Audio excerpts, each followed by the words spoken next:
दोस्तों, कभी आपने पुलिस चौकी के ऊपर नज़र डाली है या थाने में गए हैं? वहाँ पर आपको ज़रूर ऐसा कुछ देखने को मिलेगा, जिससे पता चल जाएगा कि भाई ये तो सरकारी सेटिंग है। पर्टिकुलरली किसी भी थाने में आप विज़िट करेंगे तो बहुत बड़ा गाड़ियों का अंबार कबाड़ की लगा रहता है। क्यों? क्योंकि वो एक्सीडेंटल गाड़ियाँ होती हैं। पर कभी आप यही चीज़ अनुभव करना, अगर आप डीजीपी कार्यालय में जाएँ या फिर आप सचिवालय में जाएँ और सचिव के ऑफ़िस में जाएँ, जैसे कि मुझे अनुभव है जाने का। तो मैं उत्तराखंड के डीजीपी साहब के कार्यालय में गया and that was one of the finest offices I have ever seen in my life. So public और प्राइवेट डायकोटमी की बात कर रहे हैं हम, और पार्ट 2 कर रहे हैं चैप्टर 3 का। मोहित भट्टाचार्य जी की book new horizons of public administration को हम chapter by chapter, concept bye concept cover कर रहे हैं। आगे बढ़ते हैं और जानते हैं कि क्या है विशेष। दोस्तों, अब हम बात करते हैं मेथड्स ऑफ प्राइवेटाइजेशन की। बहुत सारे तरीके होते हैं जिसमें प्राइवेटाइजेशन हो सकता है। यहाँ पर एक चीज बहुत अच्छी है मोहित भट्टाचार्य जी की बुक में, कुछ ऐसे स्कॉलर्स के नाम है जो और किसी बुक में नहीं है और बहुत ही अच्छे स्कॉलर्स हैं ये। जैसे स्कॉलर हैं ES सवास, जो कि आपके प्रोफेसर हैं यूएस में, और इन्होंने एक वर्गीकरण जिसे कह सकते हैं टाइपोलॉजी दी है, जिसमें डाइवेस्टमेंट एक तरीका है जिसके थ्रू मेथड्स ऑफ प्राइवेटाइजेशन में एक हमें देखने को मिलता है।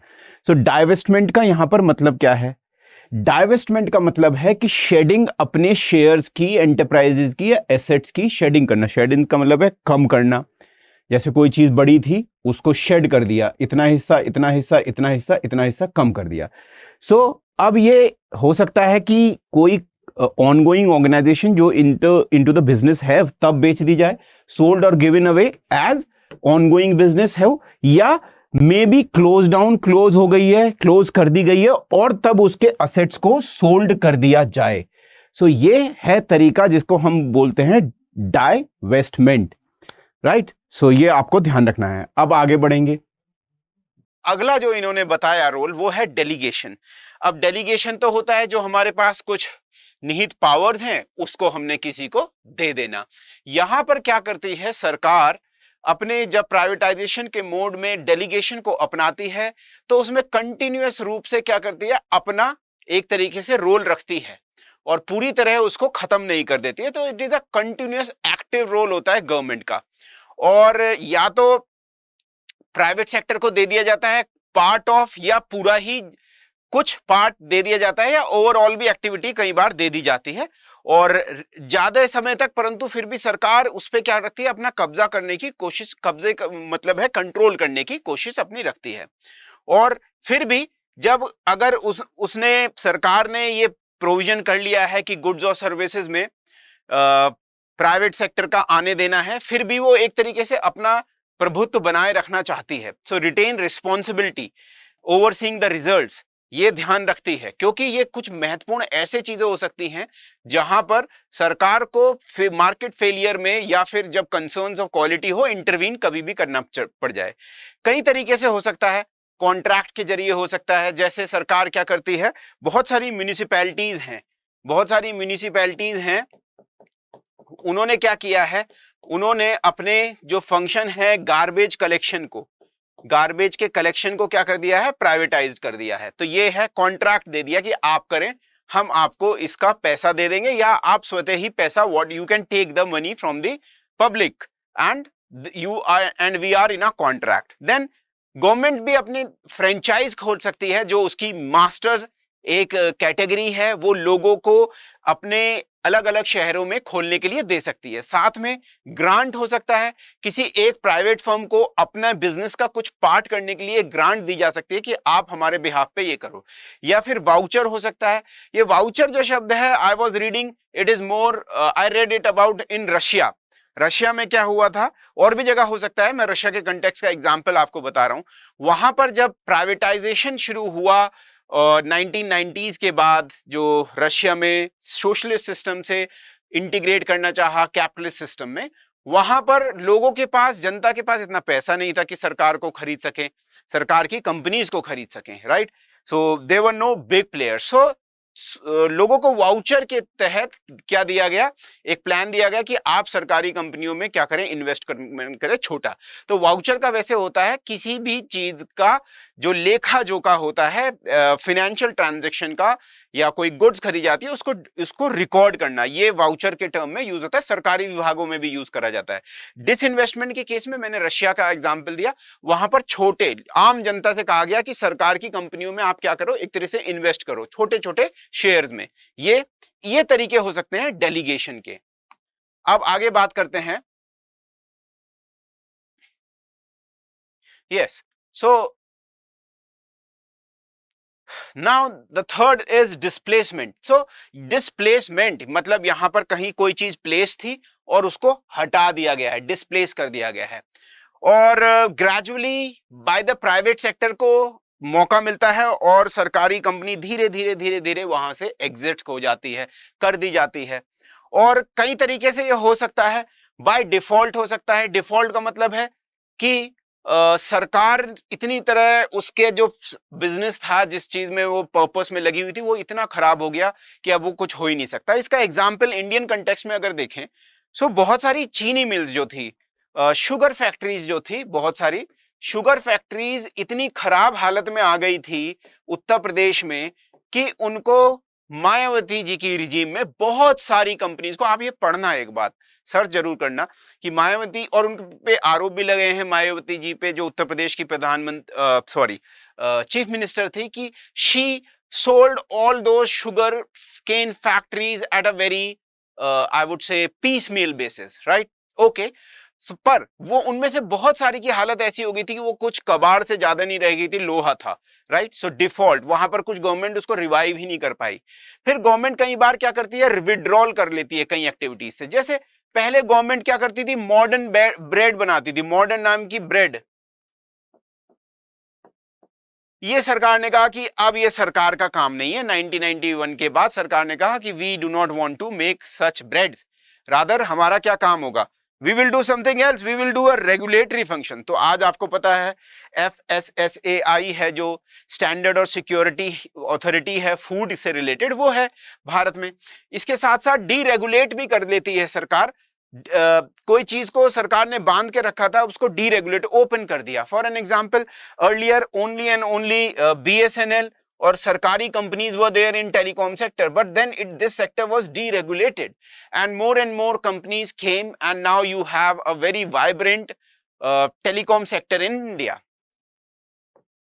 Then how different is public sector, by the way?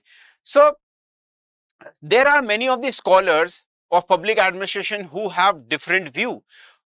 Dwight Waldo, Professor Waldo is saying that in today's time we are moving towards a mixed kind of a environment and economy where there is not much difference in between the private sector and the public sector. So no longer a sharp on difference nahi reh gaya hai, rather it is a very obscure kind of, there is no clarity that this is private and this is public, right? So that has to be seen. There are also professors and intellectuals of public administration who have taken a other side of the view. Extreme view लिया है Barry Bosman, Professor Bosman ने, all organizations are public, क्योंकि public authority हर जगह होती है, public authority हर किसी को control करती है, इसलिए प्राइवेट सेक्टर में भी पब्लिक आप डाल सकते हैं, because ultimately private sector has also have to comply with the provisions of the government sector, right? So public authority में some behavior, फिर आगे कह रहे हैं, और process of all organizations are similar also, but yes, public sector is all pervasive, that is his view, right? All organizations share public and private features, right? And government more involved in business. अभी तो government आजकल more involved हो रही है business में। इसका मतलब क्या है? इसका मतलब ये है कि government अब केवल मूक दर्शक नहीं है, rather क्योंकि अब regulatory फंक्शन के थ्रू भी, पहले गवर्नमेंट क्या कर रही थी, पहले गवर्नमेंट डूअर की भूमिका निभा रही थी, अब अगर वो केवल रेगुलेट कर रही है, चीजों को देख रही है, तब भी उसको क्या करना पड़ रहा है, ज्यादा चाक चौबंद रहना पड़ रहा है, right? So more and more involve in business, in giving licence, in giving new technology approval, ऐसे चीजों में गवर्नमेंट को ज्यादा इन्वॉल्व होना पड़ रहा है। इसी वजह से गवर्नमेंट, प्राइवेट और पब्लिक सेक्टर के बीच की दूरियां कम हो रही हैं। आपने देखा होगा कि कोविन प्लेटफॉर्म पे जो हमें इंजेक्शन लगे थे, वो हमने मेनली प्राइवेट सेक्टर के जो कंपनियां हैं भारत में, उन्होंने वो इंजेक्शन जो तैयार करी दवाइयां, और वो लगी किसके थ्रू, प्राइवेट बॉडीज के थ्रू, प्राइवेट हॉस्पिटल्स में भी, और ज्यादातर सरकारी सेंटर्स में लगी इनिशियली, ठीक है। फिर बाद में उसको मार्केटाइज भी कर दिया गया था। पर आप यहां देख रहे हैं कि government is involve in business also, business like approach अपना रही है गवर्नमेंट बहुत सारी अपनी कार्य में भी, ये भी हमें देखने को मिल रहा है। So this is one view. One extreme view is that public administration is everywhere and public authority, all the private organizations are also under the purview of public authorities. और कुछ लोग कह रहे हैं कि बहुत मिक्स हो गया है, ऐसा भी एक व्यू है. Then next, अगर हम देखें, so how different is public sector, उसी में हम कंटिन्यू कर रहे हैं. एक और स्कॉलर यहां पर आपको देखने को मिल रहे हैं, पॉलिटिकल साइंस के प्रोफेसर रहे हैं कोलंबिया यूनिवर्सिटी में भी, और जगह भी, कॉर्नेल यूनिवर्सिटी में भी यूएस में. So special nature of public administration होता है कुछ ना कुछ, और ये अलग कर देता है जो पब्लिक सेक्टर को प्राइवेट से, क्योंकि वहां पर इतनी बंदिशें, इतनी स्क्रूटनी नहीं है प्राइवेट सेक्टर में जितनी पब्लिक सेक्टर में है. और वेलेस सायरे कह रहे हैं, प्रोफेसर वेलेस, कि business and public organisation are alike in all unimportant respect. मतलब सारी की सारी जो महत्वपूर्ण चीज नहीं है उसमें एक जैसे हैं, परंतु बहुत महत्वपूर्ण चीजों में अलग अलग हैं. तो पब्लिक एडमिनिस्ट्रेशन कुछ ऐसे तो काम करता है कि जो प्राइवेट सेक्टर कभी कर ही नहीं सकता है, ये कहने का मतलब है. उन्होंने कहा कि पब्लिक एडमिनिस्ट्रेशन, जो पब्लिक सेक्टर है, that is basis of rule of law. उसका जो बेस है रूल ऑफ लॉ है, राइट. इक्वालिटी का ट्रीटमेंट है. ऐसा प्राइवेट सेक्टर में नहीं देखने को मिलता, कम देखने को मिलता है. वो फिर भी एक तरीके से रूल के को एक तरीके से इन्वेजन करने का प्रयास कर सकते हैं. But over here everything is looked with a microscopic view. Public organisation, public business in terms of law. So public organisation क्या कर रही है, पब्लिक बिजनेस कर रही है. पब्लिक बिजनेस का मतलब है जैसे लाइसेंस देना है, वो भी बिजनेस मतलब काम को कर रही हैं, पर इन टर्म्स ऑफ लॉ, लॉ के आधार पे कर रही हैं. उनका जो स्ट्रक्चर होता है, चाहे हायरार्की हो, कहां पर कौन सा ऑफिस होगा, कितने लोग किस लेवल पे काम करेंगे, राइट. चाहे वो हायरार्की हो, स्टाफिंग हो, एचआर फंक्शंस हो, या बजट फंक्शन हो, या पर्पस हो, वो सब लीगल ऑथोरिटी से तय होता है. हर चीज के लिए क्या करा जाता है, एक नियम पास किया जाता है. हर चीज के लिए एक अलग से प्रोविजनिंग होती है, मेमो इशू करे जाते हैं within the organisation also. कोई भी काम एक ही लेवल से और एक ही अधिकारी नहीं कर सकता है. मल्टीपल एजेंसीज, मल्टीपल लोग मिलते हैं, और बहुत ही कॉम्प्लेक्स होता है. डिफरेंट प्रोसेसेस और इन डिफरेंट एनवायरनमेंट हमें देखने को मिलता है गवर्नमेंट विभाग में भी. कई बार गवर्नमेंट विभाग, रेलवे हो सकता है अलग तरीके से काम करे, बीएचईएल, सेल अलग तरीके से काम करे, और पुलिस विभाग अलग तरीके से काम करे, और साथ में इंटेलिजेंस ब्यूरो और आरए और डब्ल्यू ये अलग तरीके से काम करे. Public scrutiny, balancing public interest और अकाउंटेबिलिटी, ये बहुत चीजें हैं जो कि डिफर करते हैं. पब्लिक स्क्रूटनी का मतलब है एक्सट्रीम पब्लिक व्यू. यहां पर आप देखें, अगर आप डिस्ट्रिक्ट मैजिस्ट्रेट को देखें, आईपीएस अधिकारी को देखें, जितना अखबारों में उनकी लाइफ से लेके वो कहां आ जा रहे हैं, या वेयर दे डिड थाना दिवस या पंचायत दिवस में वो गए, सम्मिलित हुए, पार्टिसिपेशन किया, किसी के ऊपर कार्रवाई करी, किसी शादी में शामिल हुए, everything is being recorded. That is not with the private sector. Public interest को हमेशा बैलेंस करना होता है, ये प्राइमरी रहता है. और अकाउंटेबिलिटी है बहुत तरीके की. सोशल अकाउंटेबिलिटी है, साथ में आपकी इंटरनल अकाउंटेबिलिटी है विद इन द ऑर्गेनाइजेशन अपने सीनियर्स के प्रति, राइट. और लेजिस्लेचर को भी अकाउंटेबिलिटी है. अल्टीमेटली तो पब्लिक को अकाउंटेबिलिटी है ही, राइट. सो आप ये देखने को मिल रहा है हमें. That is not the case with private sector. Private sector में इतनी ज्यादा स्क्रूटनी नहीं होती. और अगर हम बैलेंस्ड व्यू लेने की कोशिश करें, जो आपके बुक के चैप्टर में लास्ट में क्या है, एक व्यू लेने की कोशिश करी गई है, बताया गया है बैलेंसिंग करना, मोहित भट्टाचार्य जी की बुक में एक व्यू को. फर्स्टली, पब्लिक एडमिनिस्ट्रेशन के जो कार्य हैं दोस्तों, वो बहुत लेवल पे काम करते हैं. इसका क्या मतलब है, और वो इंडियन एक कॉन्स्टिट्यूशन की फिलॉसफी के अंदर काम करते हैं. इसका मतलब ये है कि अगर हम ब्रॉडली देखें तो सेंट्रल गवर्नमेंट है, इसके साथ स्टेट गवर्नमेंट है, और साथ में पंचायत लेवल पे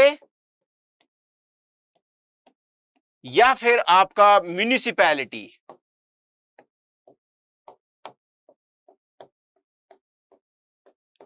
ठीक, या तो पंचायत लेवल पे या म्यूनिसिपैलिटी लेवल पे है। सो ये different tier of the government है, तो ऐसे ही carried out of different levels, right. और जो फिलोसफिकल फ्रेमवर्क है, किस फ्रेमवर्क का मतलब होता है एक ढांचे में, जैसे ये एक फ्रेमवर्क है, देखिए ये हो गया, ये फ्रेमवर्क हो गया, ये ही कॉन्स्टिट्यूशन है, हर कार्य अब इसके अंदर ही रहेगा, इसके बाहर नहीं आएगा। तो फिलोसफिकल फ्रेमवर्क जैसे यहां पर हो सकता है इक्वालिटी, यहां पर हो सकता है फ्रेटर्निटी, यहां पर हो सकता है नो डिस्क्रिमिनेशन, यहां पर हो सकता है इक्विटी या रिजर्वेशन। तो ये क्या है, ये अपने आप में आपके philosophical framework, fundamental right DPSP ये प्रोवाइड कर रहा है कॉन्स्टिट्यूशन। और कॉन्स्टिट्यूशन में बोथ आपको देखने को मिलेंगी अपॉर्चुनिटी और कंस्ट्रेंट। कंस्ट्रेंट का मतलब है रोक, अपॉर्चुनिटी जैसे रिजर्वेशन का प्रावधान है। So that is something, opportunity is being provided for people who are never in the position to get that benefit, but there are a lot of constraint also. You cannot spend, CAG जैसी संस्था आपके accounts को देखेगी, आप auditing करेगी, so every scrutiny they will be doing, so there are lot of constraint. You cannot go into the domain of another विभाग, जैसे police का कार्य है, पुलिस का वो जाके इंजीनियरिंग का कार्य नहीं कर सकती है। तो ऐसे बहुत सारे कंस्ट्रेंट भी देखने को मिलते हैं। स्पेशलाइज्ड कैग का रोल कैग का है, इलेक्शन कमीशन का रोल इलेक्शन कमीशन का है। सेकेंडली, और ये भी देखने को मिलता है, बैलेंस व्यू में लिया गया है कि public bodies, public administration, public company और मार्केट, प्राइवेट एडमिनिस्ट्रेशन मार्केट को अलग अलग तरीके से फेस करते हैं। इसका मतलब क्या है? इसका मतलब यह है दोस्तों कि अगर कभी भी ऐसा होता है कि प्राइवेट बॉडीज जो हैं, जैसे आप कोई भी ब्रांड ले लीजिए प्राइवेट, 3-4 मैं बता देता हूं आपको, कि जैसे टाटा है, ट्रांसपोर्ट ऑटोमोबाइल में देख लेते हैं, टाटा है और सुजुकी है, मारुति सुजुकी है, और साथ में आपके एक और टोयोटा है, महिंद्रा है, राइट। अगर प्राइवेट सेक्टर में क्या होता है कि कहीं भी एक कंपनी सेटिस्फाई नहीं कर पा रही है तो उस और फेलियर हो जाता है, तो उस पर्टिकुलर कंपनी को छोड़ के तुरंत उसके क्लाइंट दूसरी कंपनी पे चले जाते हैं। सो अभी टोयोटा की गाड़ियां अगर खराब हो गई तो लोग महिंद्रा को लेने लग जाएंगे या टाटा को लेने लग जाएंगे, राइट। सो ऑल्टरनेटिव सोर्स हमेशा उनके पास रहता है। पर पब्लिक एजेंसीज के पास क्या होता है, पब्लिक एजेंसीज के पास हमेशा बजट के थ्रू उन्हें पैसा मिलता है, टैक्सेशन उसका सोर्स होता है, यूजर चार्जेस भी कर लेती है, मतलब जैसे पानी विभाग पैसे ले सकता है, इलेक्ट्रिसिटी विभाग पैसे ले सकता है, कहीं कोई पर म्युनिसिपैलिटी डायरेक्ट पैसे लेती है, कॉन्ट्रैक्टिंग आउट नहीं कर सकती हैं, इसे यूजर चार्जेस बोलते हैं। और कई बार विभाग की लीगल मोनोपोली होती है, जैसे पुलिस का कार्य पुलिस ही कर सकती है, या फिर अगर आप पोस्ट में के थ्रू जाएंगे और बहुत सारी सरकारी जो सूचनाएं हैं केवल पोस्ट के थ्रू जा सकती है, या फिर इंडियन पोस्ट, ठीक है। या फिर आपको देखने को मिलेगा अगर आपको लाइसेंस बनाना है तो आरटीओ के पास ही जाएंगे और वहां पैसे देंगे, लाइसेंस बनाने के पैसे आपको देने पड़ेंगे, फॉर्म खरीदने के और प्रोसेस के पैसे। ये है मोनोपोली जो आपको प्राइवेट सेक्टर नहीं प्रोवाइड कर सकता है, राइट। और पब्लिक गुड्स और कलेक्टिव गुड्स के लिए गवर्नमेंट काम करती है, ऐसा प्राइवेट सेक्टर नहीं करता है। For an example, public goods और कॉमन गुड्स जो हम बात कर रहे हैं, जैसे सड़क का निर्माण है, राइट। अभी हमारे देश में भले ही पब्लिक प्राइवेट पार्टनरशिप आ रही हो, पर लार्जली देखें ज्यादातर रोड्स अभी पब्लिक गुड्स के तहत, और यहां भी सरकार का उद्देश्य यही है कि अभी हम बना ले रहे हैं प्राइवेट के सेक्टर्स की मदद से, बाद में इसको तो क्या कर देंगे, इस पे टोल हटा देंगे। सो पब्लिक गुड्स जो हैं, जैसे सड़क मार्ग हैं, जैसे आपके रेलवे मार्ग हैं, या फिर हॉस्पिटल्स हैं, एजुकेशन सेक्टर हैं, जो लार्जली कलेक्टिवली समाज यूज करता है, उसको बनाने का काम जो है पब्लिक सेक्टर का है। उसमें जो पैसा आता है, उसमें आपने बजट भी पढ़ा होगा कि मनरेगा स्कीम के लिए 60,000 करोड़ का एलोकेशन हुआ, और जो रेलवेज के लिए अलग एलोकेशन हुआ, रोड बनाने के लिए अलग एलोकेशन हुआ, और बजट के लिए अलग एलोकेशन हुआ। तो ये हमें ध्यान रखने वाली बात है। और थर्डली, ये तो मानना ही पड़ेगा हमें थर्डली कि सॉवरेन पावर जो होती है वो सॉवरेन पावर होती है, सरकारी विभाग के पीछे जो ताकत है असली, वो है हमारे देश के कानून की ताकत। तो वहां पर सुपीरियोरिटी इंजॉय करते ही हैं लोग। लोग का मतलब है the people who are working and the departments and their programmes. For an example, आपको एक छोटी सी बात बताता हूं। आप जो होंगे, कभी पेट्रोल पंप पे पेट्रोल खत्म हो जाएगा, वहां जाएंगे तो वो कहेंगे पेट्रोल खत्म हो चुका है। परंतु being having worked as a officer in Uttar Pradesh, I know her petrol pump को according to the orders of district magistrate certain खत्म होने से पहले ही कुछ कोटा बचा के रखना पड़ता है। वॉर या डिजास्टर मैनेजमेंट जैसी सिचुएशन आ जाए तब पुलिस प्रशासन उसका यूज करता है, आम जनता को नहीं मिलता है। जब आप अधिकारी बनेंगे तो खुद देखेंगे इस चीज को, right. So there are some superiority enjoyed by the state sovereign power. केवल स्टेट ही क्या कर सकती है, जेल बना सकती है, पुलिस बना सकती है, राइट। प्राइवेट जेल का कॉन्सेप्ट विदेशों में है, हमारे देश में अभी ऐसा कुछ नहीं है।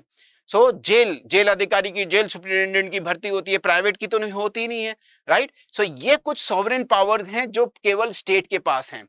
और सोशल कॉम्प्लेक्सिटीज भी हैं मॉडर्न एज की दोस्तों, और वो सोशल कॉम्प्लेक्सिटी है, वेलफेयर स्टेट का सिद्धांत आ गया है, स्टेट का जो साइज है वो बढ़ता चला गया है, और बर्डन बहुत हो गया है पब्लिक मैनेजमेंट करने का। इतनी सारी रोड, इतना सारा नेटवर्क, इतनी सारा ट्रैफिक, इतना सारा ड्रेनेज सिस्टम, इतना सारा टेलीकॉम सिस्टम, इलेक्ट्रिसिटी सिस्टम, सरकार क्या क्या करे, राइट। और इसको भी क्या, सब चीज को they have to work without much of the laws. So now government has also started thinking in a different way.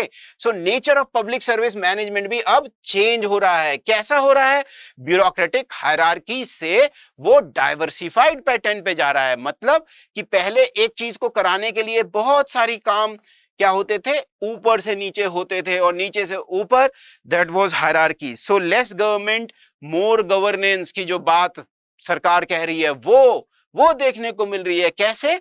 Diversified patterns के द्वारा। इसका मतलब हम क्या कर लेंगे, केवल इन पे डिपेंड नहीं रहेंगे।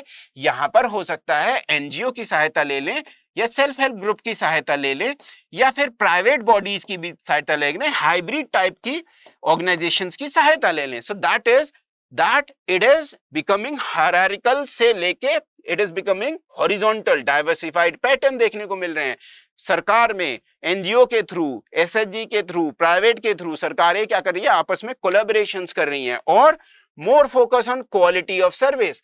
अब पहले की तरह नहीं रह गया है कि ओनली नंबर्स का गेम है, आपने कितने लोगों को लोन दिया और भूल गए, क्वांटिटेटिव, राइट, कि हमने 10,000 लोगों को लोन दे दिया, ओके। अब ऐसा हो सकता है आपने 10,000 का जो लोन दे दिया 10,000 लोगों को, वो सारे के सारे एक ही तहसील के थे, तो आपने डिस्क्रिमिनेशन कर दिया और लोगों के साथ। ऐसा अब नहीं है, right. How it is multi agency partnership approach है, और क्वालिटी ऑफ सर्विस इवन सरकारी विभागों को अच्छी देनी पड़ रही है। मल्टी एजेंसी पार्टनरशिप का यही मतलब है, इन्वॉल्विंग मल्टी एजेंट। मतलब गवर्नेंस के लिए हमने क्या कर लिया, प्राइवेट सेक्टर को भी ले आए, पब्लिक को भी ले आए, हाइब्रिड को भी ले आए, पीपीपी मोड पे भी ले आए, साथ में एनजीओज को, सिविल सोसाइटीज को भी शामिल कर लिया। जैसे एक सोशल ऑडिट का कॉन्सेप्ट होता है दोस्तों, वहां पर सरकारी विभाग तो है ही, बल्कि ऐसे एक्सपर्ट्स को भी इन्वॉल्व किया जा सकता है जो उस विभाग से नहीं है। तो देख रहे हैं, मल्टी एजेंसी पार्टनरशिप अप्रोच अपनाई गई है। अब सरकार इनेबलिंग कर रही है रादर देन डूइंग। तो जैसे मैंने कहा था, सरकार ने मॉडर्न ब्रेड बनाना छोड़ दिया, तो अब ब्रेड नहीं बना रही है सरकार, छोटी छोटी चीजें से ऐसी नहीं कर रही है। क्यों करे सरकार, पकौड़े की दुकान क्यों लगाए सरकार? रादर फ्लरिश करने के लिए फ्रेमवर्क बनाए, लॉ बनाए, इंफ्रास्ट्रक्चर प्रोवाइड कराए। जैसे self help specialised economic zones बना देती है, वहां पर प्राइवेट सेक्टर आके इन्वेस्ट करते हैं, यही कर रही है। देन डूअर से ज्यादा इनेबलर का काम कर रही है, चीजों को दुरुस्त कराने वाला चेंज एजेंट बन के काम कर रही है, और चाह रही है कि ऐसा हो जाए। पर मेन कौन है, डूअर अब प्राइवेट सेक्टर भी है। So private sector you know has come into so many things, right. So recently आप देख ही रहे हैं, बहुत चीजों में प्राइवेटाइजेशन हो रहा है।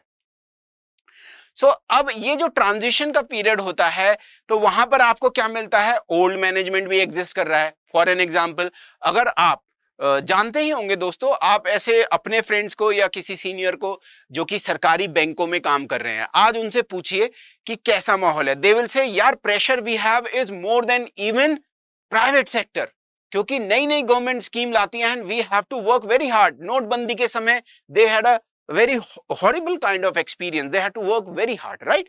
सो अब ऐसे लोग हैं जो नए आ रहे हैं, जो आईटी इनेबल्ड लोग हैं, और ऐसे भी लोग हैं कि जो पुराने समय के हैं। सो ऐसी चीजें क्या हो रही हैं, थीम को एग्जिस्ट कर रही हैं, ओल्ड मैनेजमेंट थिंग और न्यू समटाइम्स क्रिएटिंग कॉन्फ्लिक्ट हो रहा है। अब आईटी इनेबल्ड करना है हर चीज को, डिजिटाइज सिग्नेचर करना है, सो फिर क्या होगा उसमें, तो ये है ही कि वहां पर एक तरीके से कॉन्फ्लिक्ट भी देखने को मिलेगा within the organisation, within the people, among the people, in between young and new, in between the old, right, and young people. So you will see that, and that is very part and parcel of it. So that is also, but this is a transitionary phase, it is a matter of flux का time है, change का time है, और ऐसी चीजें देखने को मिलती ही हैं। सो अगर आपको लेक्चर्स के बाद इसके पीपीटीज भी चाहिए, साथ में नोट्स भी चाहिए, तो आप जुड़ जाइए public ad by Shekhar group में, टेलीग्राम में, जहां पर करंट अफेयर्स, पब्लिक एडमिनिस्ट्रेशन की नोट्स, पीपीटीज और भी केस स्टडीज शेयर करी जाती हैं। अपने डाउट भी आप पूछ सकते हैं डायरेक्टली मैसेज करके, राइट? और पब्लिक एड बाय शेखर आप इंस्टा पे भी जुड़ सकते हैं दोस्तों। इसी के साथ मैं आपसे अलविदा कहूंगा। जय हिंद, जय भारत।